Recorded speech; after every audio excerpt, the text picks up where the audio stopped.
outlet, the best a man can get.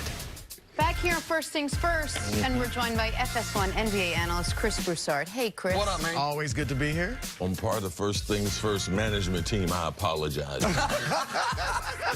We have fun during the break. Things that happen during the break stay during the break, CC. Yeah. No, what happens in Vegas don't stay there either. 9 months later, you see him walking around. Hey, Broussard, Kyrie Irving has moved from Boston to Brooklyn, that we know. Last season, he had his best statistical season, but the Celtics were bounced in the second round. Kyrie was blamed for a lot of the team's issues: team chemistry, ball movement, relationship with the head coach. But Danny Ainge says, quote, "I feel like the Kyrie bashing is unfair."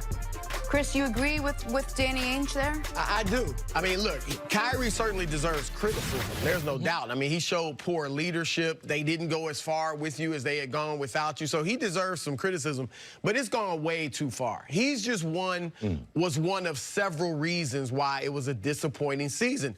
Number one, let's look at Brad Stevens. You know, I kind of call him at this point the little engine that could coach. You know, because he's one of those coaches. Ooh, no, wow. I mean, seriously. What I mean is that, and I'm with you in that he's great with X's and O's, and up to a year or so ago, I was saying this guy is phenomenal, and he still may be, but there are coaches in the NBA that maximize a little bit of talent, but when they get really a lot of talent, they can't bring it to that highest level, right? Because they have trouble dealing with the superstars. The verdict, I would say, is still out on Stevens, but last year that was the case. He couldn't manage the ego of a superstar in Kyrie Irving. And then he mismanaged Gordon Hayward, a star. He had been a star, and we know there were reports that came out that the way he handled Hayward kind of rubbed some of the younger players the wrong way. So there's that issue.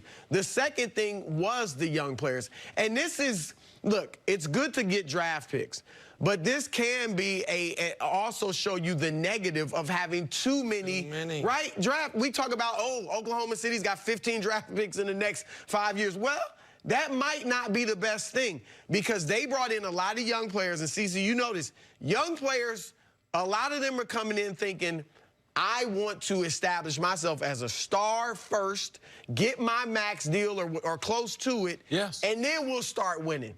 So you had a Jaylen Brown, a Jason Tatum, Marcus Smart, Terry Rozier. These guys that understandably, it's their job, it's a business, want to get paid. And sometimes averaging 10 points or 11 points when Kyrie's doing all the work isn't going to get you paid. And then, of course, last year they had some success, so they thought they were better than they were. The young players wanted to do a little more ISO, you know, breaking the offense a little more. So all of that conspired along with what Kyrie did. Younger players, I think you make a great point, and I don't think fans look at it that way.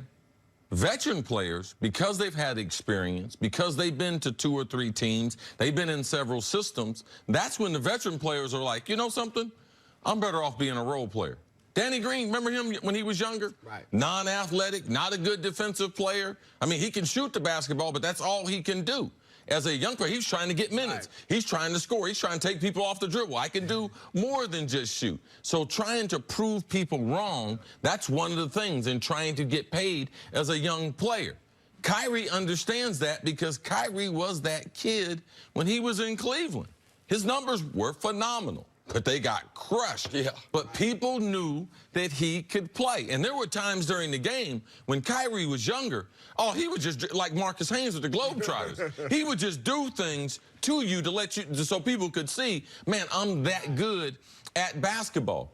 One of the problems with the Celtics was there were so many different agendas. Kyrie wasn't a great leader, but Danny Ainge, Brad Stevens, they didn't do a good job as far as when guys' contracts were staged and getting a message to these younger players, even if you might not be getting 15 points a game. We look at you as the future, telling Jaylen Brown, telling Tatum those types of things, bringing those things under control. So then the leaders, it's easier for them to lead. So they need to be able to spread that blame around. Kyrie, of course, the marquee players, the big-time players, that's all a part of being a leader and getting that salary that he was getting. I think everything you're saying is totally fair. I find these comments, though, really interesting for a slightly different reason, because It would be easy, maybe be incorrect, but it would be easy, especially since Kyrie is gone,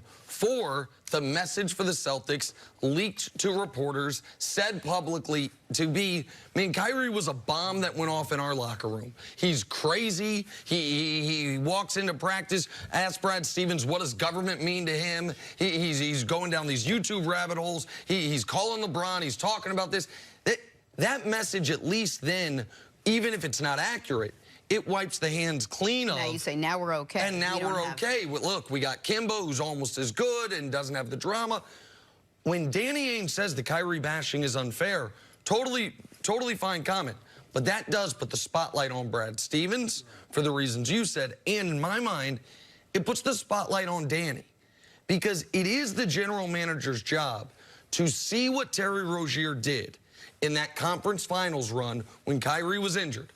Know Terry Rozier's contract status, know the personality of the player, and say, are we better off, with his value pretty damn high, moving him rather than have him as an insurance policy that is going to be unhappy and a malcontent all year long? It is the general manager's job, when I heard, when you heard, when everyone heard, that Jason Tatum is spending a time with Kobe, to have a hard conversation with him going into the year. Say, listen, man, appreciate you working on your game. Here's what you did really well. Here's what Kobe did really well. And looking up to Kobe is one thing. Thinking you can do what Kobe did, who is arguably the best bad shot maker ever. Like, what made Kobe special was he took impossible shots, but made them. And Danny Ainge either didn't do that, couldn't do that, or didn't get it across to him in that regard. That's on the organization.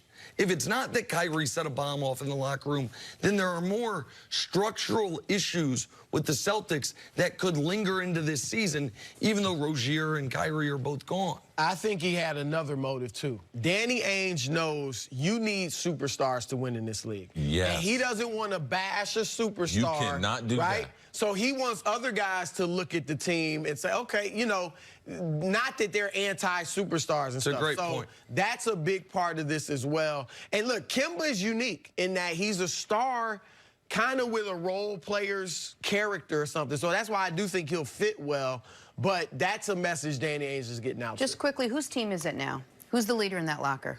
It's got to be Kimba. Yeah, I think it's going to be Kimba. It has to be Kimba. I mean, Jason Tatum maybe one day, but Kimba's got to be the guy. And Kimba, by the way, has experience with that. He was the leader in Charlotte. Now, they weren't good. I wouldn't blame him for that. They did. Michael's done a terrible job. He's a great leader in college, too.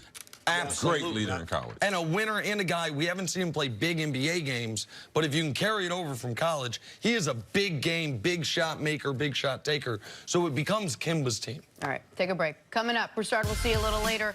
Can Carson Wentz regain his 2017 form? That's next on First Things First. Make Jenna go wash her mouth out with soap.